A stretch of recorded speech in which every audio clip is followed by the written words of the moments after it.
They all be here. I'm saying just a few things as an interlude before you continue with your AGM. The things are concerning you as an individual, not you as an association. And number one, I want to say that most people suffer more not because of reality, but because of expectation, the gap between expectation and reality. That's why both of us can be going through the same economic slump. Some are committing suicide, others are surprised you can even think of it. They're all seated here.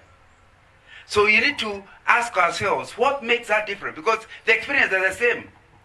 If the Safaricom share is going down, it's not going down for the MC and not for the chair or the trustee board. But how they are affected is very, very different. And so that's a very important, it's not, unfortunately, it's not taught in school as an issue, but it's very, very, very important. Seated among us are several types of people.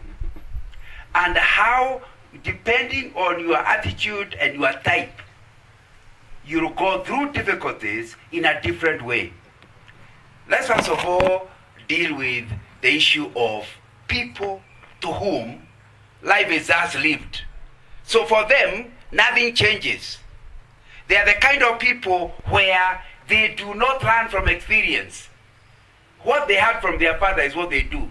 In other words, although they are 25 years, they are actually wearing at the body of an 80-year-old. Because what their father said is what they actually are practicing. That's why you'll find somebody who is only 25, and the way he deals with his wife is not different than the way the grandfather deals with his wife, the grandmother. And if you, my sister, if you are married to such a man, please accept my sympathy. But you need to understand, the problem is, you saw a young man just graduate from the university 25 years. What you did not understand, that was the body. The mind is the grandfather's mind. The same thing with the men. You marry a woman who is actually a grandmother in mind, but not in reality. She's the type of a person who will be getting money and putting it aside for the rainy day. So you just wonder, I thought my wife earns, where does the money go? Their argument normally is, my money is my money, your money is our money. Ever heard of that song? And so basically the family can't move on, because she totally believes that her money is her money, and his money is our money. So you can't do anything that progresses the two of you. All because of that attitude. The unchanging mind people are, they can see things are changing, they can see their differences, but somehow they do nothing about it. I know you are saying, but are there parents people? Yeah, some are seated here. The other day, somebody talking to a parents meeting asked them, when you are growing up, were you beaten by your parents? Everybody says, oh yeah, ours were cruel. Oh, how they beat us. The first question. Second question, do you beat your children? No, that's the third question. Second question, did you gain out of the animal-like eating you got from your parents? All of them answered, no. Because they learned how to cheat, especially at teenage. They learned how to hide it from their parents. So the beatings got down, but they have actually not changed their behavior. So that question, do you beat your teenage children? And the answer again was, yes. They beat them. Some of you are seated here. You just beat yours last week. But since they closed the school. Now, you need to understand, the experience is not supporting your animal-like behavior, but yet you are still going on doing it. Are we together? Yeah. You saw your mother being beaten continuously, and you told yourself, is my father an animal or a man? How can he do that to my mother? But you are powerless, isn't it? And you feel this is terrible. Then last week you just slapped your wife. Now surely, haven't you learned? Can you see your category is a category I'm calling unchanging? Learn nothing from experience. They saw the other one beat his wife and he ended up in police station. And he said, Aya, women are bad. How can you take your husband to a police station? Now, because you intend to beat yours. Now, you need to have learned that your mother, your wife, and your grandmother have no relationship. The grandmother would never have taken her husband to police. Yours was in the university with you. Please say, wait, you will soon be with the police, in a police station.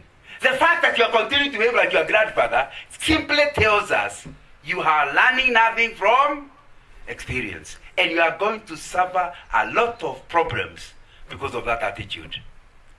The second category of people, and they are cited here, is a category we call the reactionary people.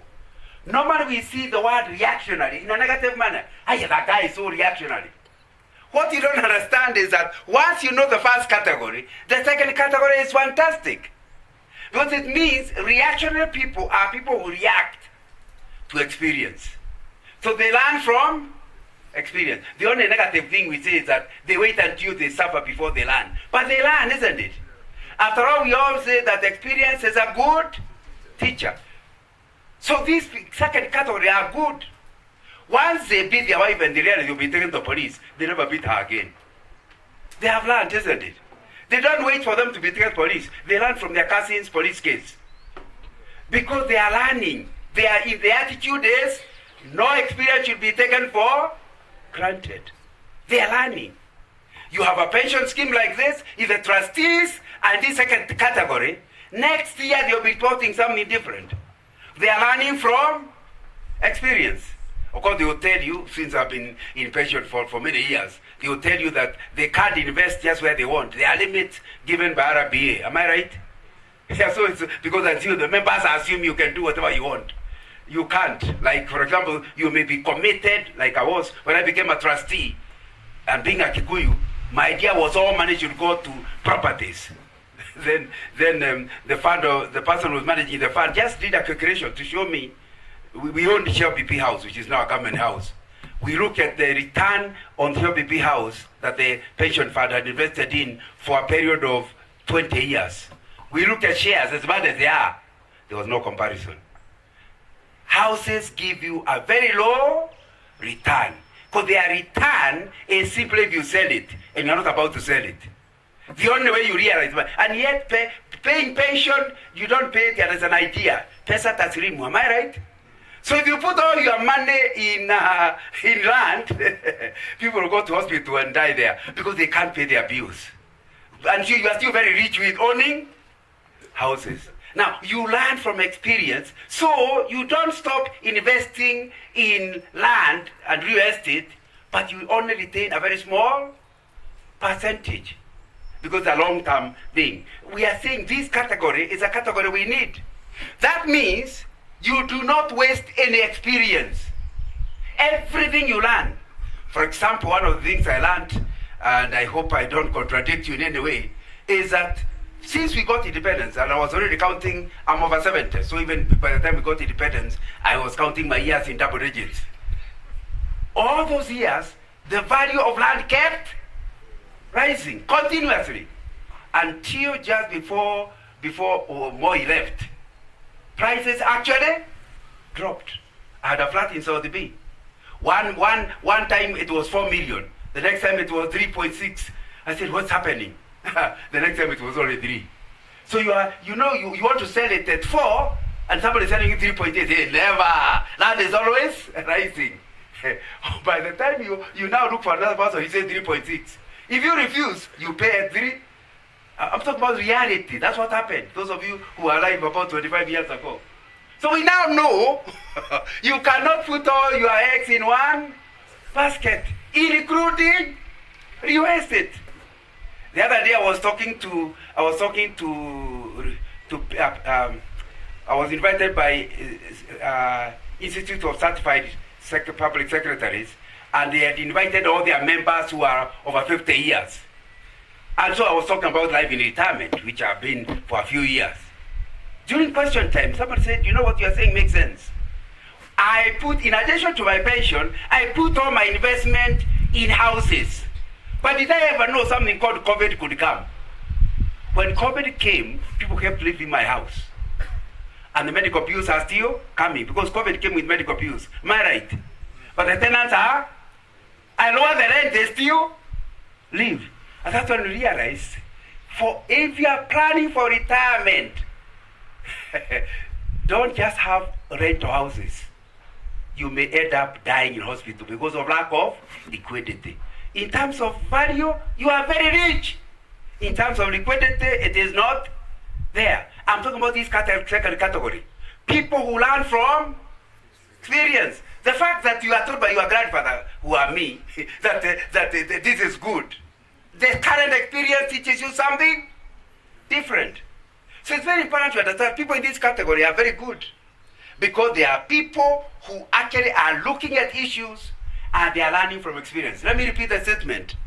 And I'm timing myself, I was given a certain number of minutes. Let me repeat the statement. Experience is what they don't tell you is that it's expensive. Experience is a good teacher, but it's too expensive. So you'd rather teach your child how dangerous fire is that you wait for them to burn, to touch something hot, and you run them to the hospital. They'll still learn. They'll never touch something hot. They have learned from experience, but you pay medical bills. Can you see the trap of these reactionary people? Because they learn after experience, after something has gone wrong. Or something, by the way, I need to be clear. Reactionary people don't just learn from things that go wrong. They also learn from something that goes right. If you are not a reactionary person, the unchanging person will make money 1 year, but because he's not bothering to analyze why he made money, he cannot repeat that next year.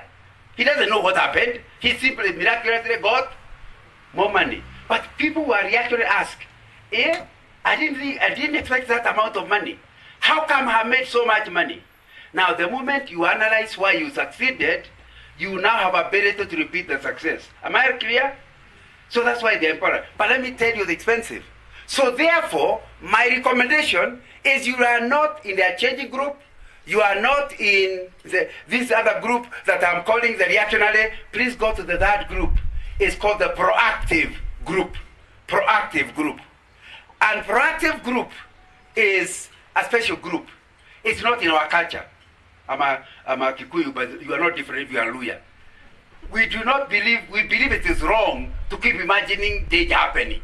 In fact, we believe that if you imagine it, it will come. So if I see this guy, the way he's seated, he's going to fall, I can't tell him he's about to fall. Because if I say that then he falls, I'll be accused of being a witch. Now, so the way to avoid being called a witch is to ensure I wait until that. After I say, I knew it, they go away, I knew it. It was going to happen.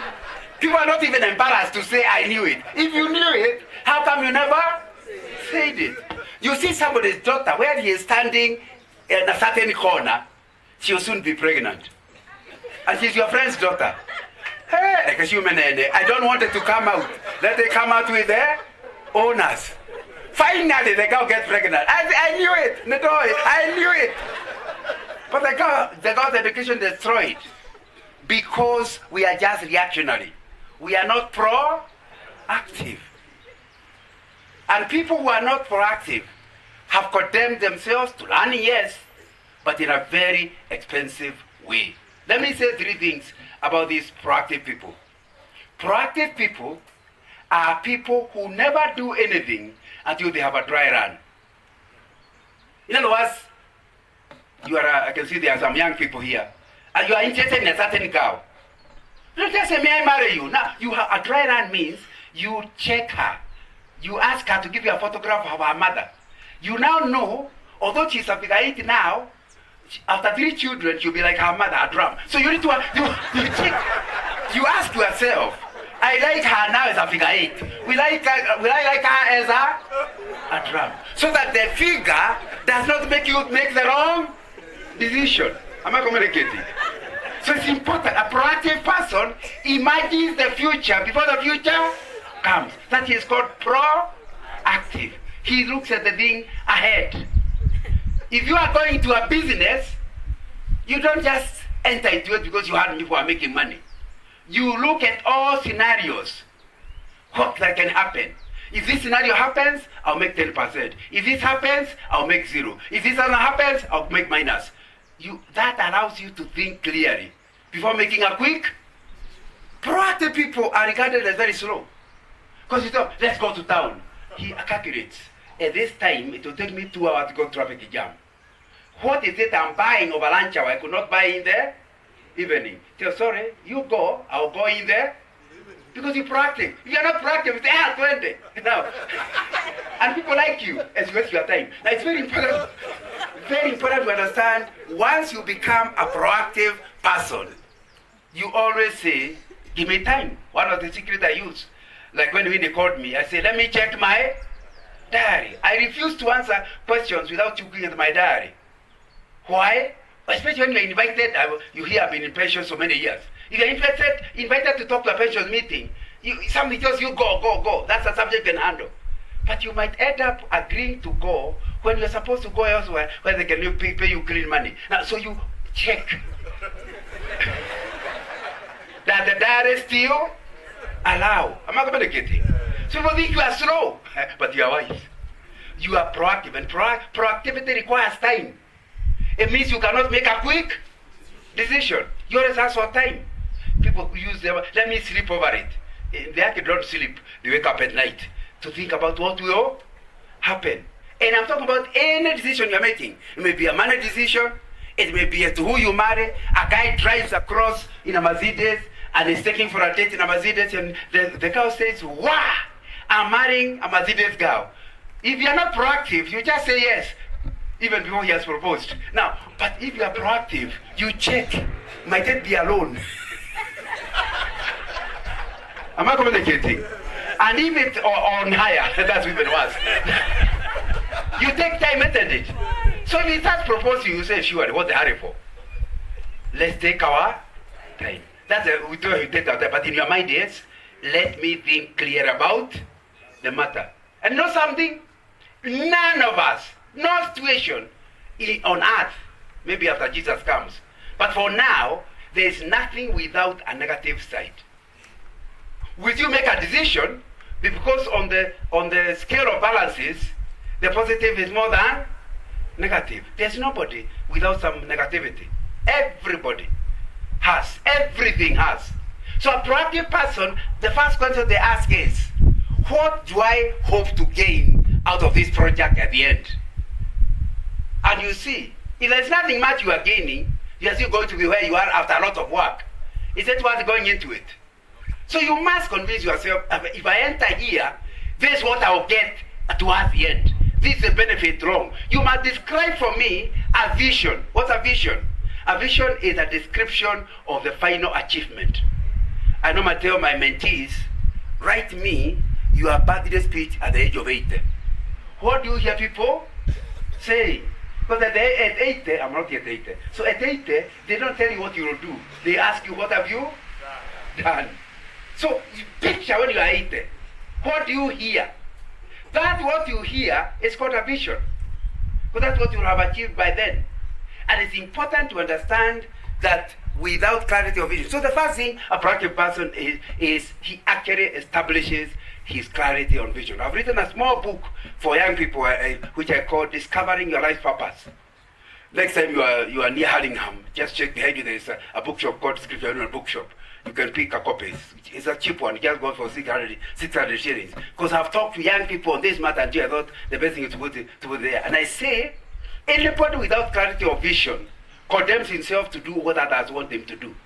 Because you are not clear where you are going. So you can join anybody going anywhere. Are we together? So one moment you are going this way. Oh, then somebody changes. They are going this way. If your father is a man without a vision, by the time you finish from 4, you'll have been to 9 schools. Some people in the bus say, now, Turi is the right one.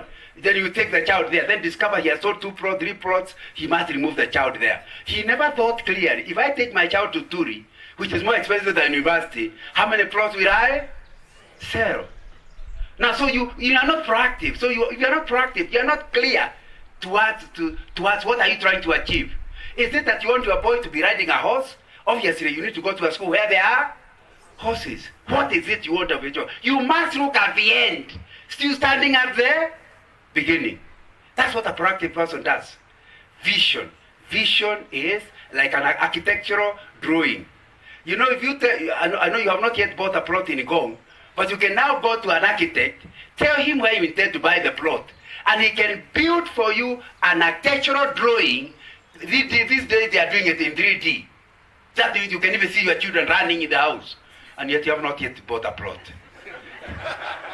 That is vision. Vision is what you hope to get, although you have not yet bought a plot. You need that level of details. If you are proactive, that must be clear. What kind of a wife do you want? And it cannot be the size, not figure 8, because that will disappear. That's temporary. You must, what kind of a wife do you want? Describe her. So, first date, don't propose. Second date, it's too early. It may require many dates before you can see, can this person fit into my view of what is called marriage material? So it's you to form that idea. A clarity of vision. What will I have achieved in life at towards the end? I normally tell people at least to look at 5 to 6 areas. Number 1, what do you hope your life, what impact do you hope your life will make on your spouse? Because God will hold you accountable for how you dealt with that Kagaro, my friend. Because you see, she belongs to God, isn't it? You may treat her, the owner will deal with you. Unless, of course, you believe she's the devil's child. But if she is, even the devil will handle you. So you cannot handle your wife like a piece of property, helpless. The owner will ask you, and not her father. Her father may be dead, but God is still alive. Are we together? Yeah, some women harass their husbands continuously. If you ask for uji, they make sure they make tea. You ask for tea, they give you uji. You handle your husband like that, and the owner will ask you a question. Why were you harassing my child? Because your husband is God's child. So you need to form a clear vision of what you hear what your wife saying when you are 80. You have been married for maybe 50 years by then. More than 50 years. So what do you hear her say? Today is the birthday of my husband. I just want to tell you the impact he has had on my life. Write it down. Don't write it then, write it now. Then lock it in a safe. When your 80th birthday reaches, tell her, I wrote this thing 50 years ago. If you agree with it, read it. And remember, she's not a grandmother. She's a great-grandmother. She can't read nonsense. So it needs to be something that you actually intend to keep. Don't wait for that to be read. Write it in advance. Because the moment you write in advance, it will dictate how you treat her for the rest of her life. Are we together? Because you know what you wrote. And there's no way you read a lie if it is not something that is dealing with. Number 2, that's an area of your spouse. And you know the spouse is very important. Very, very, very important. I still have almost 20 minutes. I was given 40 minutes. And I'm a timer. That's why I keep the timer. I'm following the timer. Or do I stop? Okay. The MC thought I should. Now, so it's important to understand that if we are talking about your life being quality life, irrespective of what you go through, that's a matter you sort out. Even if you make money and your marriage is in trouble, you are also in trouble. Success elsewhere is irreplaceable. Success with your wife has no replacement. And if she participates in replacement, it's called adultery. So you need to understand clearly, that's an area you must look after. Form a clear opinion, future. What do you see? Number 2, parenting. What do you hear your son saying? Remember, he's a 50-year-old grandfather himself. What do you hear him saying in your 80th birthday? What kind of impact do you want to make on your children? Write it as what you want to see in the future.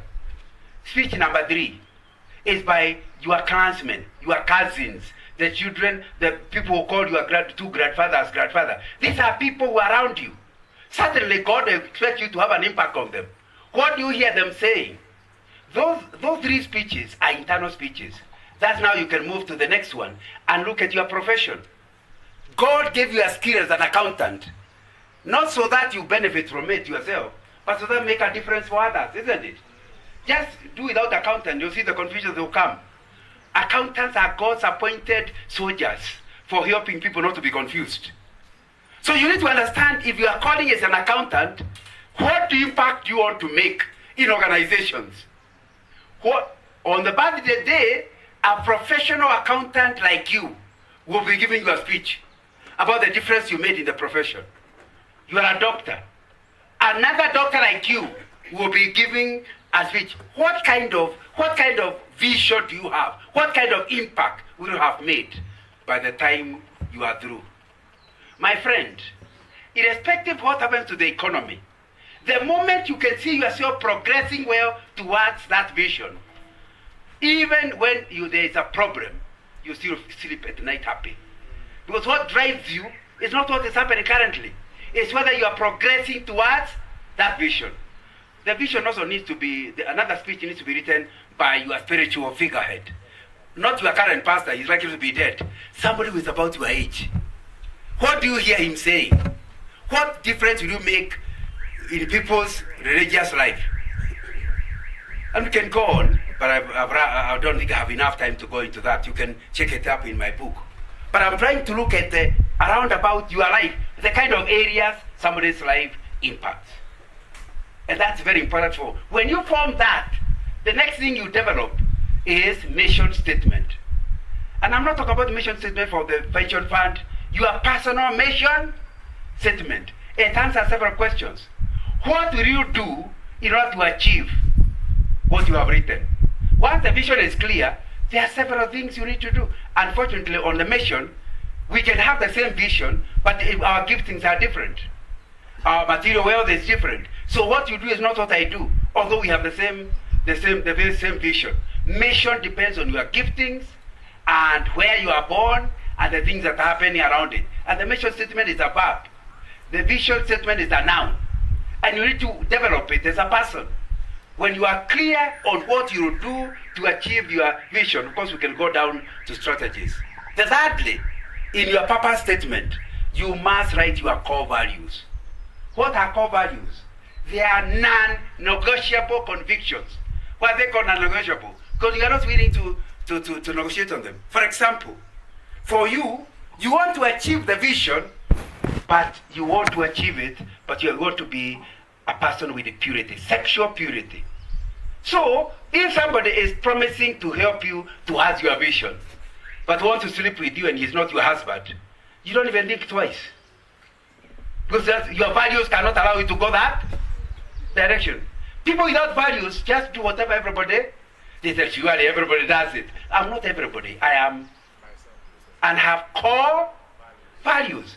People without core values are unable to read their vision because several things will misguide them along the way. What are your core values? Non-negotiable convictions. I normally call them boundaries within which you travel to your vision. What are they? And you are not willing to go this way or this way. You must travel there, but this within those controls. And normally we recommend not more than 5, 6, because every value you put is actually a barrier to you towards your vision. But you need them. Because without them, I repeat, you are going to be unable to reach that level. So a proactive person has a vision, mission, and core value statement. We call it a purpose statement. And because he has a purpose statement, for him, other people may be calling a failure, but because he does not measure himself with how other people are thinking, he has a statement he's trying to go to. Everyone says, we'll call you a failure. You sleep happy every night, isn't it? Can you see what I told you in the introduction? We are facing the same problem. These are the people say, hiya, he's driving a big car. I am not. I can't sleep at night. If my vision is not about cars, does it matter what I drive? No. So I'm not bothered by what others are doing. I finish with this. You have 3 alternatives in looking at the future. I'm still proactive. You can be somebody who is a pessimist. You look at the future and believe it will go wrong. They say a pessimist is a person who looks at a glass that is not full of water and calls it half empty.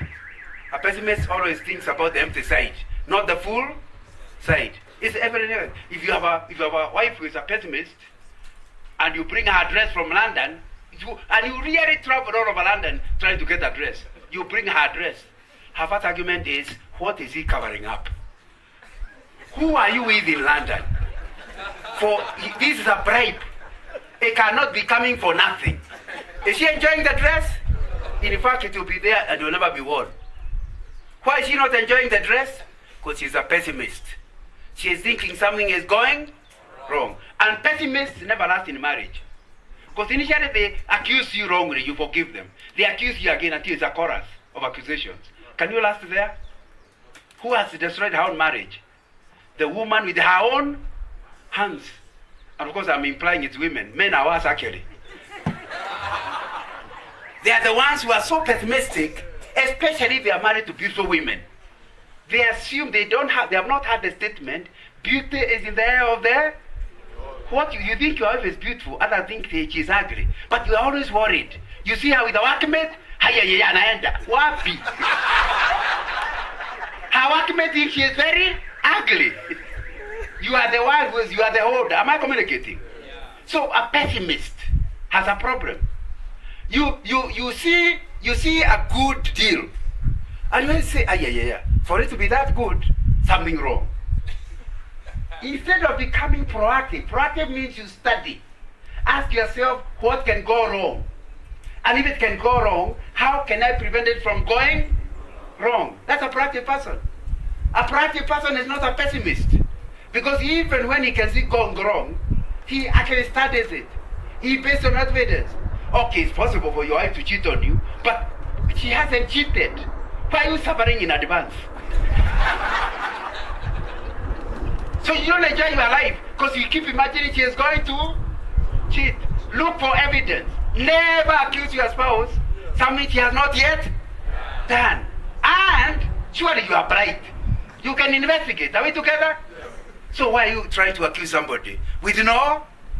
Except you want to declare yourself a fool. But you want to destroy your marriage with your own hands. So it's important to understand a pessimist is a person who will never enjoy life. Because they see, you feel I'm in a medical, with medical people. You feel a toothache and you just imagine it's cancer. My grandfather got cancer. It only started with the lungs. Mine is starting with the toe. For the next number of weeks, he is afraid of going to the doctor because he is imagining you'll be told it's a... Finally, he goes there and the doctor says, I want to take, is it called biopsy? Yeah. That night he can't sleep. When the results come, he is told it's a jigger. Now you need to...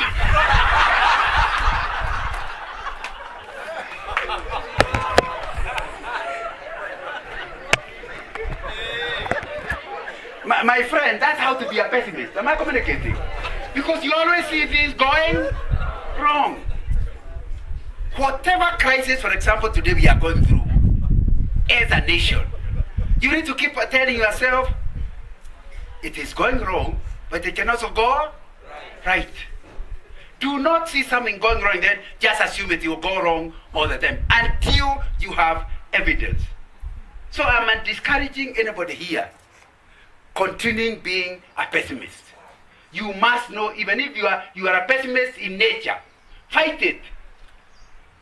If you know that you have a weakness, you don't enjoy it. I'm so weak. Me, I'm short-tempered, and you're speaking proudly. If you're short-tempered, you will end up in committee. So you manage it. It's your nature, but you manage it. Call it wrong. Don't feel, I'm proud. I'm from Meru and we don't joke. Now, you need to understand.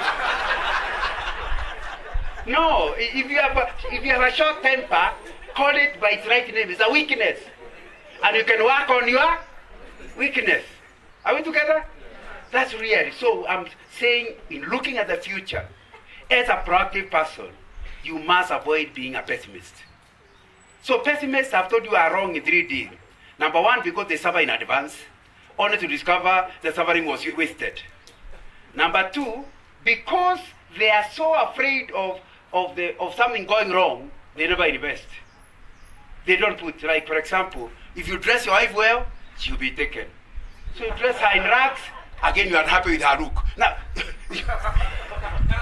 so you need to understand the second thing I'm saying about pessimists is they never enjoy life.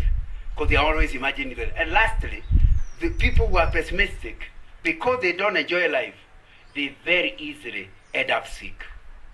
Maybe 30% of the people in your hospital are because they are pessimists.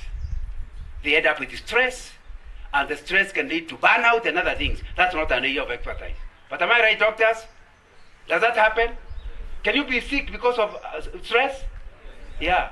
And that is the portion. That's really the inheritance of the pessimist. So I hope you realize, don't be proud that I am a pessimist. But the second group is no better. They are called optimists. Who is an optimist? An optimist is a person who imagines nothing can go wrong. They meet a girl and she's smiling. Let me marry you. Now you because for them, nothing can go wrong. And so young people that are optimists are also serial droppers. They are experts in dropology. They make a girl drop, pick another one drop. My sister, if you meet one, avoid him. Because he's excited now and he has not thought about it. For him, everything must go well. If it is in investment, they hear something is promising a lot of money, they soon invest on it for it to become a scam. Am I right? Yeah. You know, a lot of the things people enter into later, you ask yourself, how did he end up there? It's because he's an optimist. He thinks things can go wrong. Actually, just like pessimists are people who don't trust God.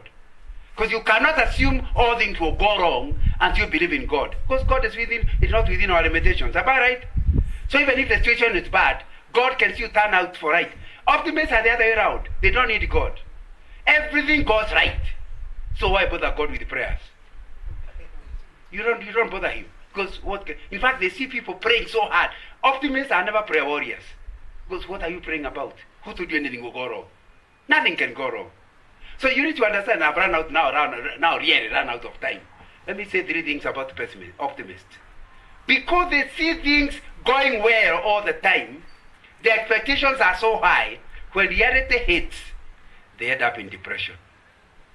Because they never imagined you marry a wife, and you were so good as a girlfriend, you started calling her an angel. Now, what you don't know is that angels don't marry human beings. So the day you proposed and she said yes, you are human. You should have known the person is human. And because now you know she is human, she'll hurt you.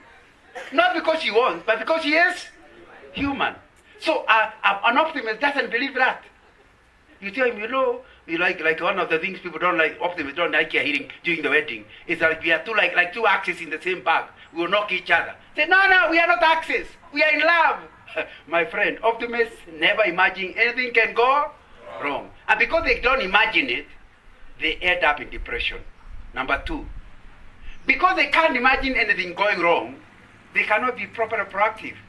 They cannot imagine, a proactive person sees what could go wrong, then asks himself, what can I do? 2 things. Either to prevent it from going wrong, or if it's actually going wrong, to reduce the negative impact. An optimist doesn't see that. So in the end, if things don't go right, for number 1, they have not prepared it. Number 2, they do not prevent it. Thirdly, if you are really an optimist, you tend to be a spender. Because there's no need of saving, isn't it? You say, you need a pension. What for? Did my grandfather have a pension? Now. Because you can't imagine anything going wrong. So what's my recommendation? I finish with this. I recommend you to be a realist. A realist is a person who refuses to be an optimist, refuses to be a pessimist, looks at the future realistically. How do you do that? By first of all, stepping where the pessimists are and asking yourself what can go wrong. And then working out what you can do to prevent it from going wrong. Then you jump from there and come to where the optimist was. What can go right? And then you ask yourself, how can I get it to go even better? Then you come in the middle and say, now on a scale of balance, I must be ready for both. And on the scale of balance, I still invest. Because looking at the balance, investing is likely to give me a higher return. Are we together? Yeah, I know this girl, she'll be a drum. But even my mother is a drum and is a good woman. So I'm still going to marry her. So you are not pretending to be a figure all the time. Yeah, if you have been married, these are 45 years. We were married in 1979. When my wife met me at the University of Nairobi, I had a hair, afro. I used to have an afro hairstyle. Now, many years, the airport has started developing. And it's developing from the front and from the back. So it will soon be a full airport. Now, you need to understand, if what she was marrying was my afro hairstyle, there will be trouble, isn't it? So it's important to understand, as a realist, you must look realistically into the future and make your decision on that basis. If you make realistic decisions, number one, it will never shock you when something goes wrong, because you know it could go wrong. You try to prevent it going wrong, but it went wrong. But you are in your mind, you are prepared. Number two, because you are a realist, you do not get mesmerized by negativity, because you know that negativity is just one option. Things could also go well, so you are not paralyzed by, you ever heard of paralysis of analysis? You can't suffer that when you are a realist, because you look at things, and lastly, because you are a realist, you look at things realistically, you enjoy your life, because you are looking at them realistically. Thank you very much. God bless.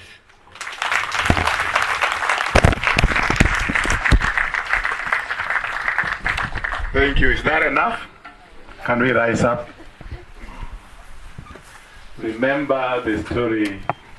You have, at least you belong somewhere, isn't it? You belong somewhere.